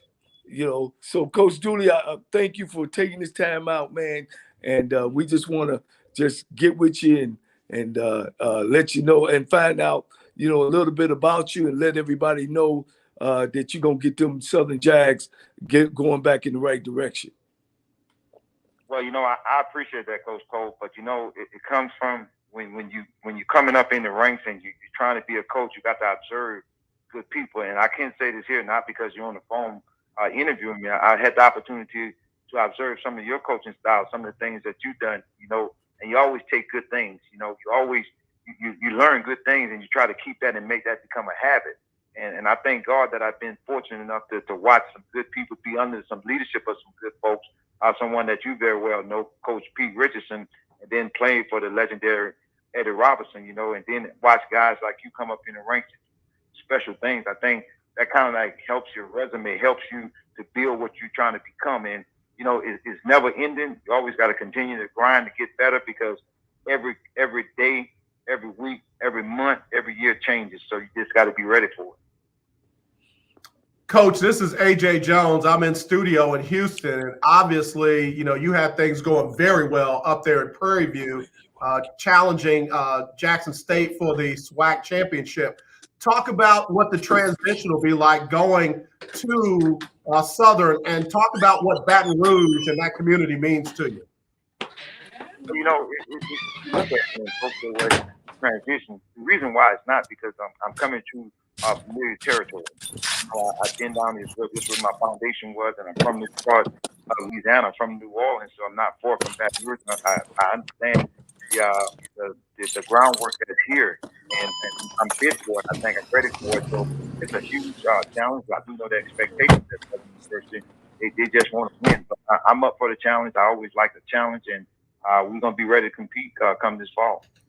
Yeah, there is no doubt about that. And I know there's a lot of energy about you coming to Southern. Your name alone just brings a whole lot of energy to that Jaguar fan base. What's that energy like? What's Jaguar Nation feeling like for you? Man, that's exciting, because I know what Jaguar Nation is all about. You know, it's so personal. You have about 25 to 30,000 fans that's following you. So that energy, you know, just when I accepted the job, that ignited me so well. You know, I had a daughter that basically grew up here, and now she's a senior at Southern University, about to graduate next year. I can't explain with words the excitement and energy that I have. I still think I'm kind of young, so I still got that burst of energy. I'm just ready to continue to grind and get the job done. Yeah, we are excited for you, and we can appreciate that. In fact, let me be a dad for a minute. My daughter got accepted to Southern, so I'm looking forward to getting over the bluff and checking out her school and her new football coach. Yes, sir. Yes, sir. It should be a good thing. It'll be very exciting this fall. Absolutely. Now, Coach, let me say this, and I'm going to let Coach Cole get back in. He just transitioned to his vehicle. What do you want to say to the folks over at Prairie View? I know, you know, sometimes coaches don't get a chance to give their sentiments and their gratitude for what a program has meant to them. What would you like to say? We got a lot of listeners here from Prairie View. What would you like to say to them? You know, it meant the world to me, because they gave me my first opportunity as a head coach. I don't take that lightly. So they could have chosen anyone. They gave me the opportunity. And it's been a good 4-year ride for me. I met some interesting people. There's some people that's going to be lifelong friends of mine right now. Down here in Baton Rouge, because they've done a lot to help me to matriculate through the program. So, you know, it's like family to me. So now I know that I have family in Texas as well. Blessings to them as well. And I thank God for them giving me the opportunity to be their head coach for 4 years. Yeah, on the line with us, we got Coach Dooley. He is, of course, the new head coach at Southern University, and one of his good friends, Johnnie Cole, is on here. Coach Cole, I know you got another question, comment before we have to let Coach Dooley go. Well, you know, I thought it was a great choice. Some people look at coaches' move as a lateral. You know, I don't. You know, coaches had a great season everywhere he's been. You know, Southern University is one of the most outstanding universities, except for and football program and following. You know, and he left one as well. But I know what it is that, you know, you want to get back close to home. Coach, you know, if you had time to evaluate your players at Southern, what type of frame of mind does it put you in? Is it a rebuilding situation, or is it a reloading situation? You know, I guess regardless of what it may sound like, I don't believe in rebuilding. I believe in right now, this day and time, when you talk about the transfer portal, you can get some pieces of that puzzles that can make you an impact right now. So you don't have to really rebuild anymore. You can go out and get the guys that you need to fill the immediate needs on your team to become a better football team. So there's no longer as we're going to be a program within 3 years. We're going to build in 2 years to 3 years. It's a right now type situation. To me, I look at it right now. So I wait on the next guy. I got to get the guy right now that's going to help me be successful right now. Coach Dooley, again, with that attitude, with your experience, with your history, and a lot of folks don't think this adds into it, but with your attention to detail, as we see, as you are always one of the best dressed men, best representative of the school and university, I think you're going to do just that. Turn that program around. Forget rebuilding, being ready to go when that season starts in the fall. So, Coach, again, thank you for taking the time with us. We want you to be safe and blessed out there, and we'll definitely look forward to having you back on the lunch break again soon. Yes, sir. Sounds good. Thanks for having me. All right. Thanks, Coach Dooley, the new head coach of the Southern University Jaguars. Coach, what are your thoughts about Coach Dooley and what he'll be facing over there in Southern? Coach Cole. Yeah. What was the question? What are your thoughts about Coach Dooley and what he'll be facing over there at Southern? What was my thoughts about him being up at Southern? And what he'll be facing switching over what to did Southern? He face? Well, one thing about Southern University, since Pete Richards was there, the bar is set high. Yeah. I had a chance to play with Coach Rich, and Rich is a winning coach. Coach Dooley is a winning coach. I think it'd be there for him. Him and his staff, done a great job at Prairie View. And, the thing about coaching in Southern, they got that mentality, what have you done for me lately? But it's familiarity to him as well. He's been there, he's done that. I think he knows the expectations. I thought it was a good hire, and I'm sure that he'll get it done. Yeah, I think that, again, his legacy, his history, all of that, and the great program that they have down there at Southern, I think that'll be a good mix. Now, it's way too early for it, Coach, but we're going to go ahead and jump out there first. Way too early, but we're going to jump out there first. Give me off the top of your head who you think the top 4 in the SWAC will be this coming season.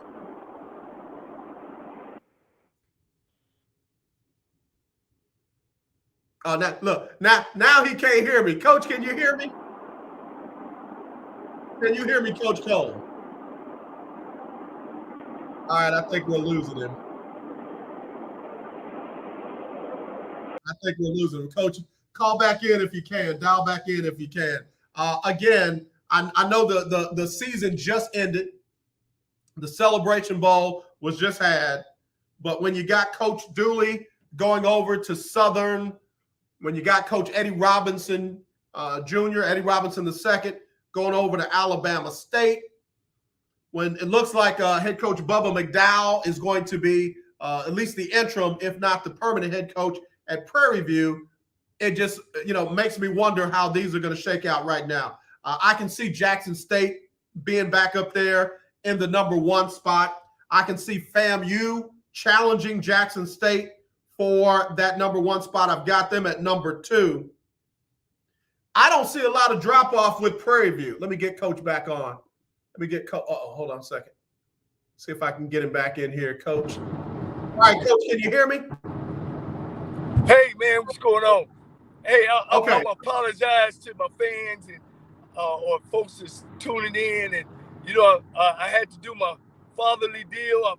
My son got a unexpected doctor's appointment. Oh, I understand. That I'm running him to.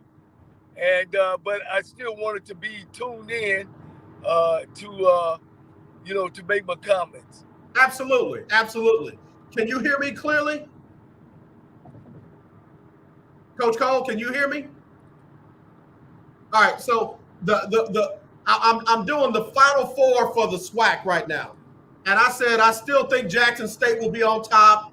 I still think Prairie View will be, FAMU will be up there. On the west side, though, I got Prairie View still up there. And I wanted to find out where you would go next. Does Grambling get up there? Does Alcorn get up there? Or does Southern make the leap to that number 2 spot on the west?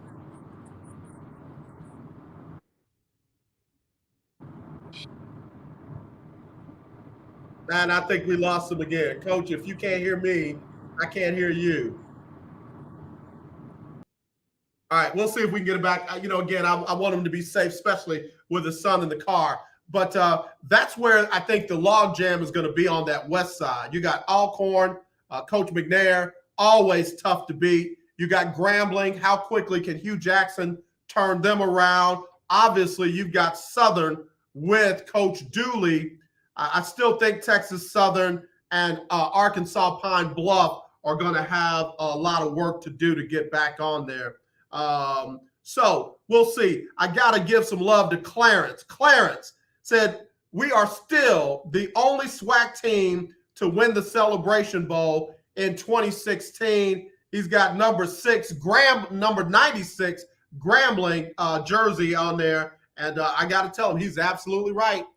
They are still the only SWAC team to win the Celebration Bowl. In fact, the MEAC is what, 5-1 in Celebration Bowls? And I got to check myself. Because I kind of felt like, the SWAC was better than the MEAC. And when you look at it, the MEAC won the MEAC SWAC Challenge at the beginning of the year, last August.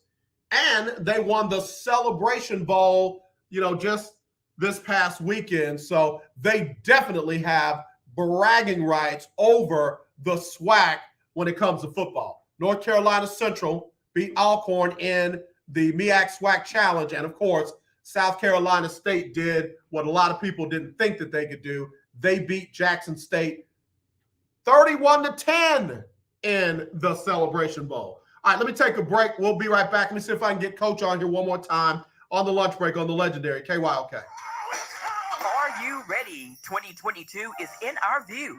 Pastor Ronald Booker and the Can you hear me? I can hear you, but I don't think you can hear me. I can hear you, but you're not loud. I need my headset. Okay. Coach, you go ahead and do what you got to do. We'll talk next week. December 31st. Okay. All right, Coach, be safe. Southwest, 14919 South Main. Doors open at 8 p.m.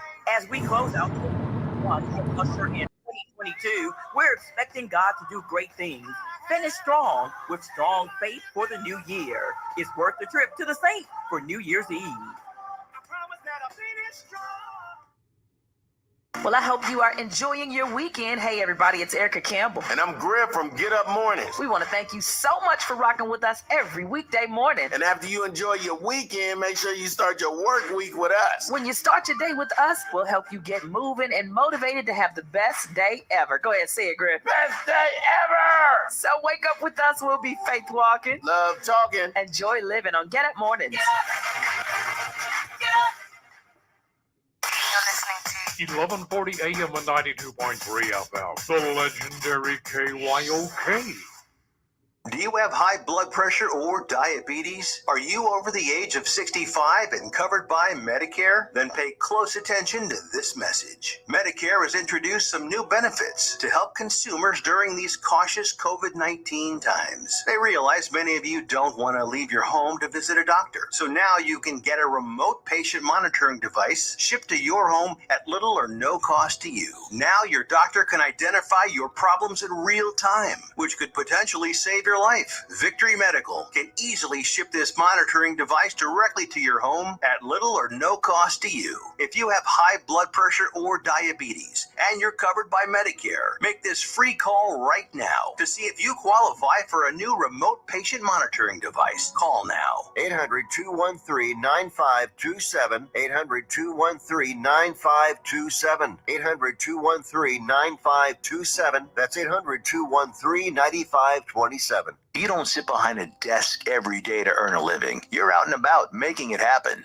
And sometimes you get a little bit behind on your paperwork, like bookkeeping and paying your taxes. It's easy to get behind on paying your taxes. It happens to the best of us. And you know what happens next. The big bad IRS comes knocking on your door. And when that happens, you need to call the good old boys at the Tax Doctor. Let them do what they do best. Deal and negotiate with the IRS so you pay the lowest you can in back taxes that the law allows. We are a 100% U.S.-based company, and we've saved our clients millions over the years in back taxes.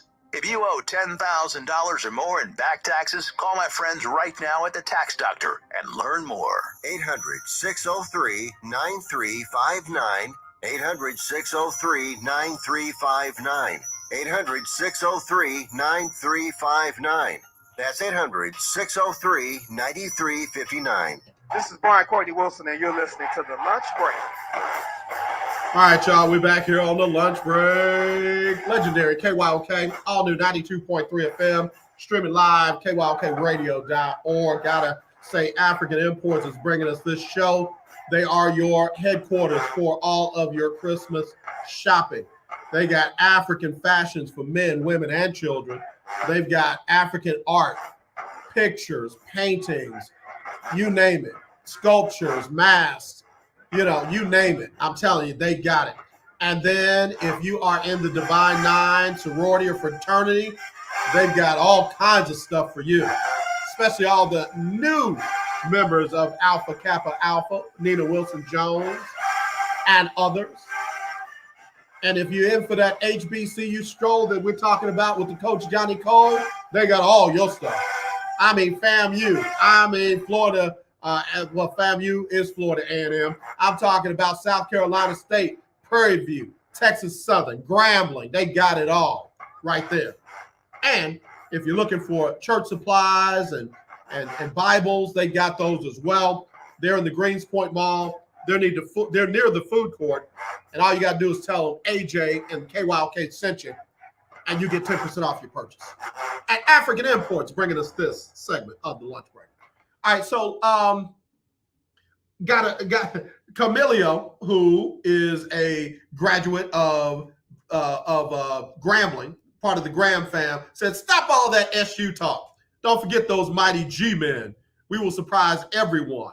And then when I was talking a little bit about Graham, they said, "Say it with your chest. The only one, Hugh, is making Creole stew." I think it's wide open on the west side of the SWAC. I think it's wide open on the west side of the SWAC, and I think it could be really anybody's division on that side. Anybody can win on the west side. Well, not named Texas Southern, not named Arkansas Pine Bluff. And I know Oz is listening because he sent a message earlier, but Oz, now TSU ain't there yet, bro.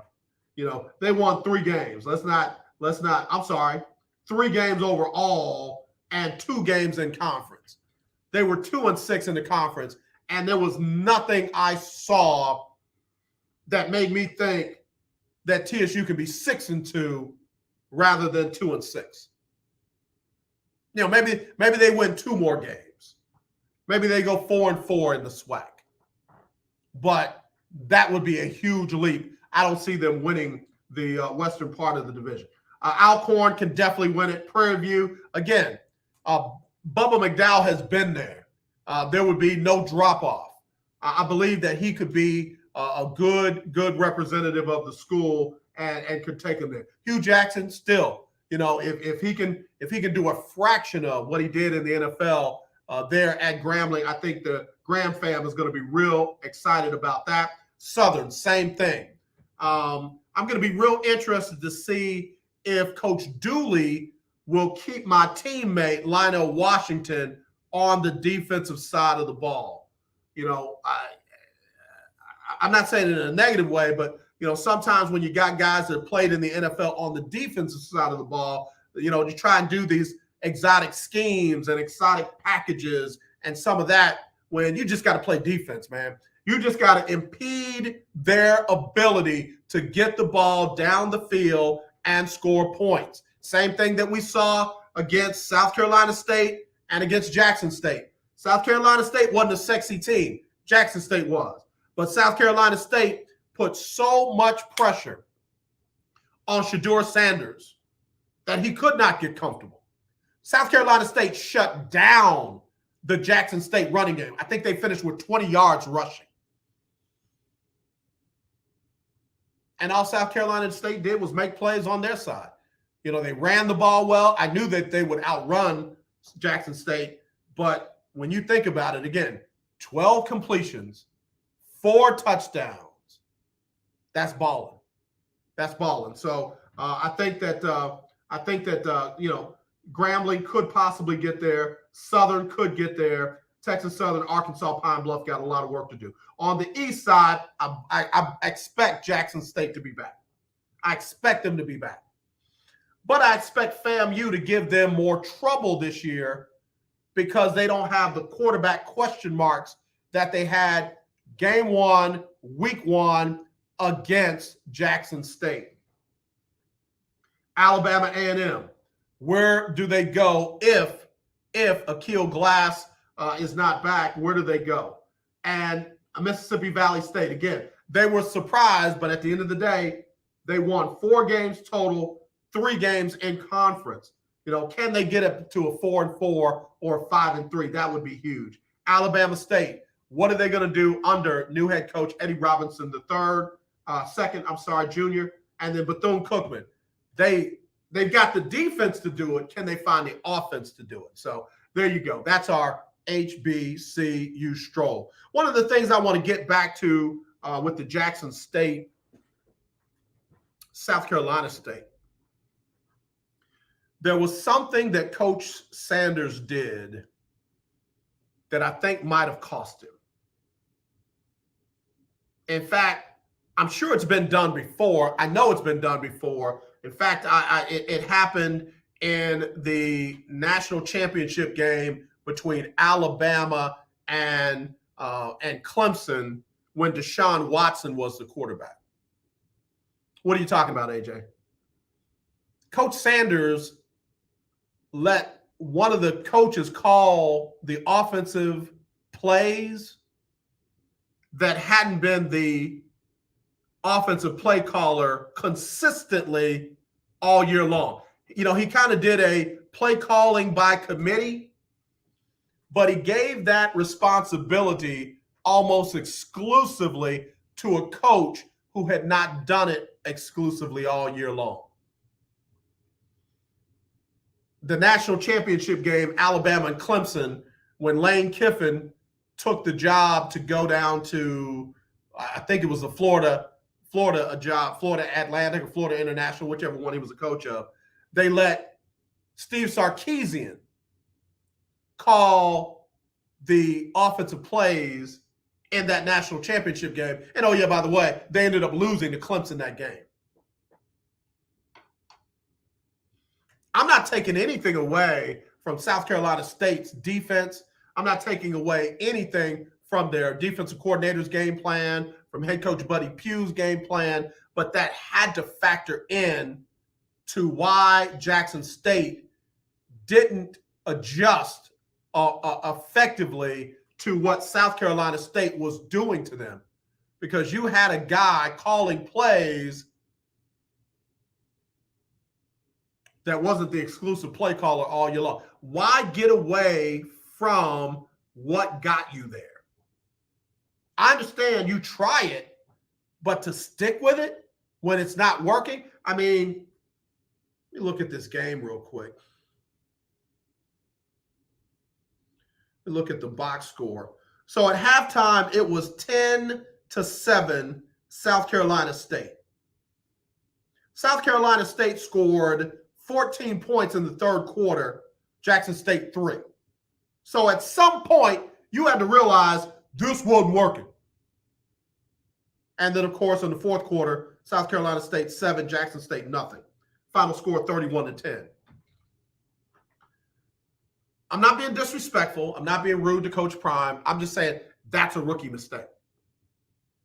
That's a rookie mistake. That's failing to make adjustments when adjustments need to be made. And I don't know what went on. We don't know the dynamics of what happened for him to choose that coach as the play caller. That might have cost him. Is he going to be back? Absolutely. Are they going to get even more recruits from the pool of phenomenal high school football players? Absolutely. They're probably going to get some great kids out of the transfer portal, like Coach Dooley said. With that transfer portal now, you shouldn't even be thinking about rebuilding. You should be doing it. I like when he said that. Good interview with Coach Dooley. Can't wait to see how he performs down there at Southern. Camilio, I know you don't want to hear it. My daughter got accepted to Southern. You tell Grambling to step up and send my daughter an acceptance letter, and I might change my commentary. But until then, nope. I got to get ready to go.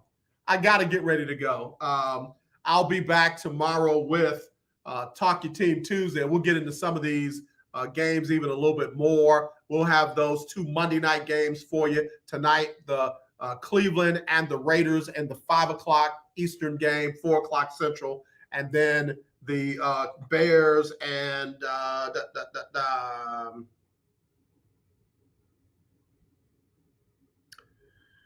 Bears and Vikings tonight. 8:15 Eastern, 7:15 Central. So we'll have all the updates from that. As always, we got Donnie McClurkin up next with the Donnie McClurkin Show. He'll give you the best in gospel music and the latest in the gospel music industry.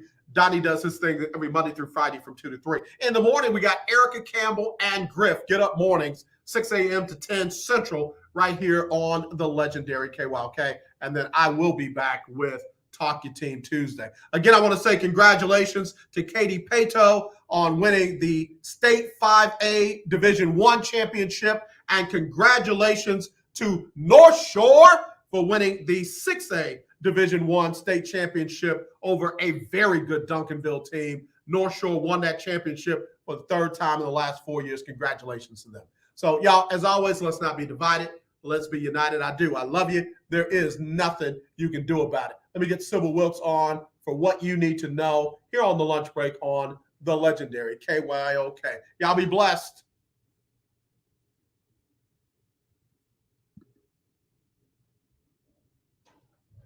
It's Sybil Wilkes with what you need to know today. And today is Monday, December 20th, 2021. Number 1, as the U.S. House and Senate wrapped up for the year, Senator Joe Manchin killed any chance for holiday goodwill during what is characterized as strategic. The West Virginia Democrat chose a Fox News appearance to announce his opposition to President Biden's $1.75 trillion Build Back Better legislation. During an interview, Congresswoman Cori Bush said they knew Manchin's no on Sunday was a no all along. Number 2, 2021 was a year of accomplishments for Black women. In January, Kamala Harris became the first Black woman and the first woman of color sworn into the office of Vice President of the United States. And 18-year-old Darnella Frazier was awarded a special citation by the Pulitzer Board for her videotaping and recording of the murder of George Floyd. Check out more moments as we highlight them in today's newsletter.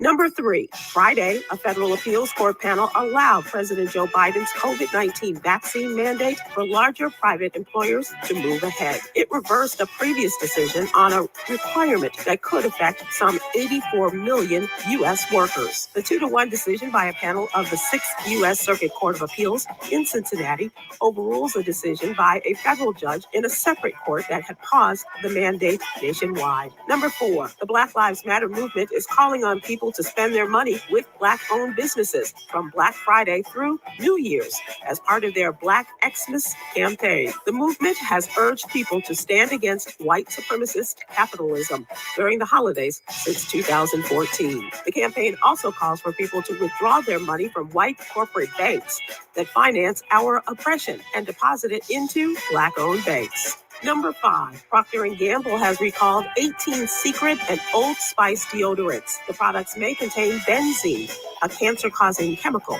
Benzene is said to lead to blood cancer, among other blood disorders. The recalled deodorants are sold as antiperspirant spray products sold in aerosol cans. The Secret, Old Spice, and Old Spice Below Deck antiperspirants are sold in the U.S. with expiration dates through September of 2023. Here's your daily inspiration from Yogi's Jewels. Celebrate the season with love, peace, and gratitude. Join me today live on YouTube and Facebook at 7 p.m. Eastern, 6 p.m. Central Time with our youngins, Coy Malone, Quinn Townsend Riley, and Cameron Riley, as we discuss today's legendary 1140 AM AYOK Conroe and 92.3 FM K222CX Houston. All right, y'all. I hope y'all enjoyed the show. I definitely enjoyed this one, man. Appreciate Coach Johnnie Cole. Appreciate Coach Dooley for coming out of a meeting to drop on the lunch break. Really glad to have him. And again, I want to thank Ben Sutter III for allowing the lunch break to be a part of the BS3 network, live on Roku and other platforms. Very grateful to you, sir. Again, as always, not this, definitely this. Y'all take care. We'll talk to you tomorrow.